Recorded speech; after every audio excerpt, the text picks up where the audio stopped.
Hardware, objectives. इस lesson को करने के बाद आप जान जाएंगे कि कंप्यूटर हार्डवेयर क्या है, इसके कौन कौन से कंपोनेंट्स हैं और इन कंपोनेंट्स के फंक्शंस क्या हैं। हार्डवेयर। आप पहले लेसन यानी कंप्यूटर बेसिक्स में जान चुके हैं कि कंप्यूटर हार्डवेयर क्या है। कंप्यूटर हार्डवेयर वो चीज़ें हैं जिन्हें या तो आप छू सकते हैं या पकड़ सकते हैं, जैसे कि माउस, कीबोर्ड, प्रिंटर वगैरह। आइए इस सिलसिले में मज़ीद जानने की कोशिश करते हैं। अब आप जो स्क्रीन पर देख रहे हैं, जो कि एक डब्बे की मानंद नजर आ रहा है, असल में बड़ी मुफीद चीज है। इसे सिस्टम यूनिट कहते हैं। सिस्टम यूनिट में कंप्यूटर का हर वो हिस्सा लगा होता है जो उसको चलाता है, इसके मुख्तलिफ हिस्सों को कंट्रोल करता है और कंप्यूटर इस्तेमाल करने वालों को मुख्तलिफ फैसिलिटीज या सहूलियात फराहम करता है। इसको कंप्यूटर की केसिंग या कवरिंग भी कहते हैं। इसे केसिंग इसलिए कहा जाता है क्योंकि यह कंप्यूटर के अंदरूनी हिस्सों को ढांप कर रखता है और उन्हें हर किस्म के बैरूनी दबाव से बचाता है। आइए हम सिस्टम यूनिट को कुछ तफसील से देखते हैं। ये एक आम सिस्टम यूनिट है जो किसी भी सतह पर आसानी से खड़ा किया जा सकता है। ऐसे सिस्टम यूनिट की केसिंग को टावर केसिंग कहते हैं। हो सकता है कि आपके कंप्यूटर की केसिंग इससे मुख्तलिफ हो और इसमें लगी हुई चीजों की जगह भी मुख्तलिफ हो। सिस्टम यूनिट की सामने वाली साइड पर आपको ये कुछ पोर्ट्स, लाइट्स और बटन्स नजर आ रहे हैं। सिस्टम यूनिट पर लगे मुख्तलिफ बटन्स में से ये बटन पावर बटन कहलाता है। इस बटन की मदद से कंप्यूटर को ऑन या ऑफ किया जाता है। इसको ऑन करने के लिए इस बटन को उंगली से दबाते हैं। देखिए, अब ये कंप्यूटर ऑन हो रहा है।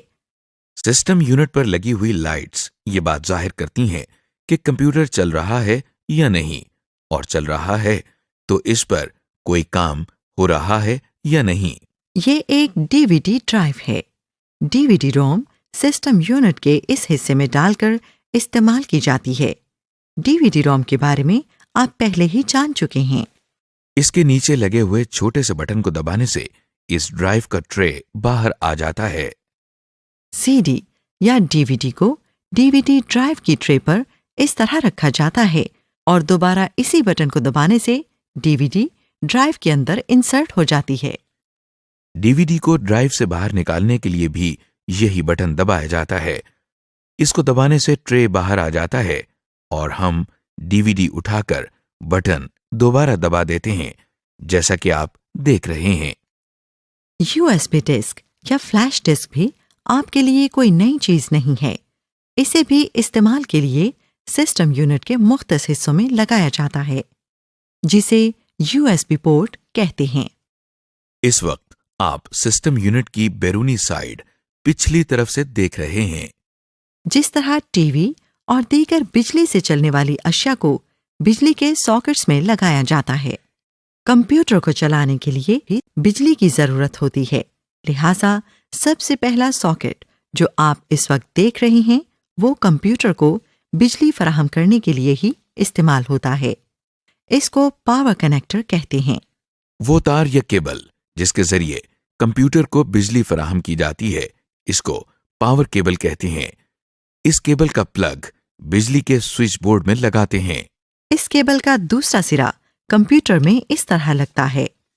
जिस तरह सिस्टम यूनिट को चलाने के लिए बिजली की जरूरत होती है, इसी तरह मॉनिटर को चलाने के लिए भी बिजली की जरूरत होती है। इसके लिए भी पावर केबल इस्तेमाल की जाती है। अब आप जो पोर्ट देख रहे हैं इसे यूएसबी पोर्ट कहते हैं, यानी यूनिवर्सल सीरियल बस। बहुत सी इनपुट आउटपुट डिवाइसेस, मसलन webcam, scanner, printer, mouse, keyboard को सिस्टम यूनिट से कनेक्ट करने के लिए इस्तेमाल की जाती है। कुछ कंप्यूटर्स में ये कंप्यूटर की अगली और पिछली दोनों साइड्स पर होती हैं। ये देखिए, इसको इस तरह से कनेक्ट किया जाता है। कंप्यूटर्स में माउस और कीबोर्ड की पिन इस तरह की भी होती है। कुछ कीबोर्ड या माउस को सिस्टम से कनेक्ट करने के लिए ये पोर्ट्स इस्तेमाल करते हैं। माउस की पिन को इसमें लगाने से कंप्यूटर माउस के साथ कनेक्ट हो जाता है। इसे इस तरह लगाते हैं। ये पोर्ट जो आप देख रहे हैं, इसको सीरियल पोर्ट कहते हैं। इसे गौर से देखें तो इसमें आपको 9 पिन्स नजर आएंगी।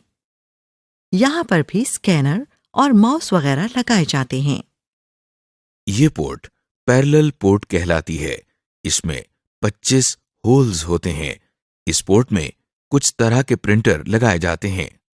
स्क्रीन पर नजर आने वाले इन पोर्ट्स से आप जरूर वाकिफ होंगे।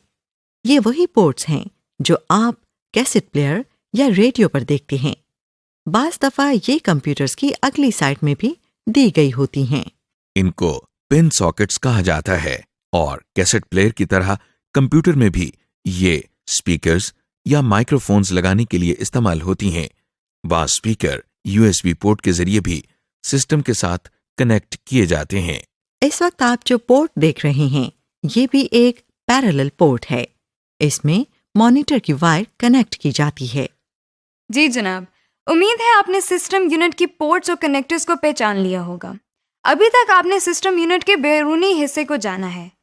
आइए अब हम इसके अंदरूनी हिस्से को भी देखते हैं। सिस्टम यूनिट के अंदर जहां हार्ड ड्राइव और डीवीडी रोम लगाई जाती है, इस हिस्से को ड्राइव बे कहते हैं।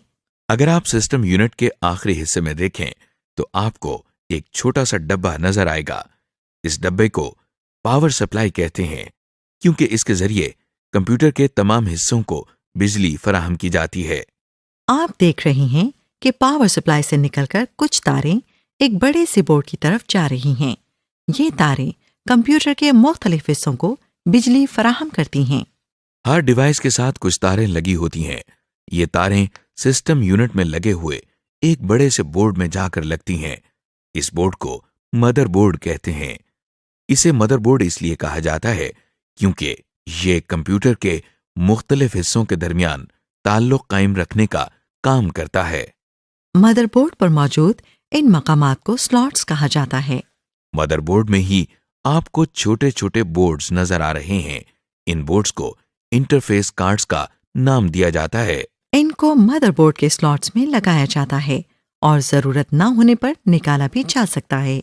कंप्यूटर में सिस्टम यूनिट के बाहर जो डिवाइसेस लगती हैं, उनसे काम लेने या कम्युनिकेट करने के लिए ये इंटरफेस कार्ड्स ही इस्तेमाल होते हैं। मसलन आप जानते हैं कि हम आवाज सुनने के लिए स्पीकर्स का इस्तेमाल करते हैं। सिस्टम यूनिट के अंदर जो कार्ड स्पीकर के साथ कम्युनिकेट करने के लिए इस्तेमाल होता है, उसे साउंड कार्ड कहते हैं। इसी तरह जब हम एक से ज्यादा कंप्यूटर को आपस में कनेक्ट करते हैं तो हम कहते हैं कि ये नेटवर्क बन गया है। एक कंप्यूटर को दूसरे कंप्यूटर से कम्युनिकेट करने के लिए जिस इंटरफेस कार्ड की जरूरत होती है, उसे नेटवर्क कार्ड कहते हैं।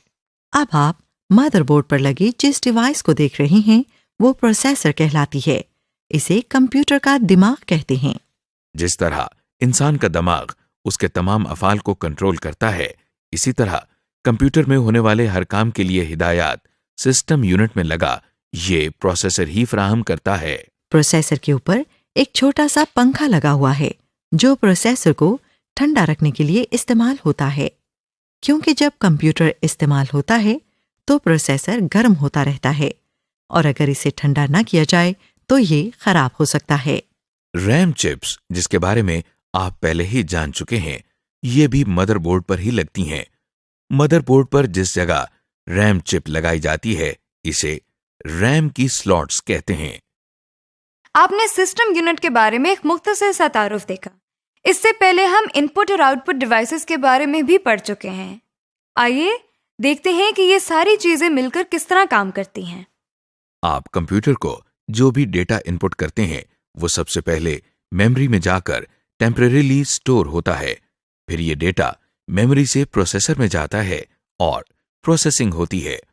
फिर जो रिजल्ट्स निकलते हैं वो मेमोरी में स्टोर होते हैं और साथ ही आउटपुट डिवाइसेस के जरिए डिस्प्ले होते हैं। और साथ ही अगर हम चाहें तो किसी सेकेंडरी स्टोरेज डिवाइस यानी डिस्क्स वगैरह पर स्टोर भी कर सकते हैं। इस तरह हम कंप्यूटर से बहुत से मुफीद काम ले सकते हैं। समरी। इस लेसन में हमने कंप्यूटर हार्डवेयर के दीगर अहम हिस्सों के बारे में मालूमात हासिल की, मसलन सिस्टम यूनिट और इसके सामने लगी लाइट्स और बटन्स। फिर हमने देखा कि सिस्टम यूनिट के पीछे कौन कौन सी मुख्तलिफ पोर्ट्स होती हैं, जिसमें serial ports, parallel ports, USB और कुछ पिन सॉकेट्स शामिल हैं।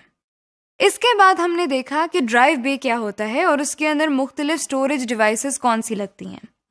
आपने सिस्टम यूनिट के अंदर लगी पावर सप्लाई को देखा। फिर आपने मदरबोर्ड और उस पर लगी दूसरी चीज़ें, cards, slots, RAM slots, processor और उस पर लगे फैन को देखा।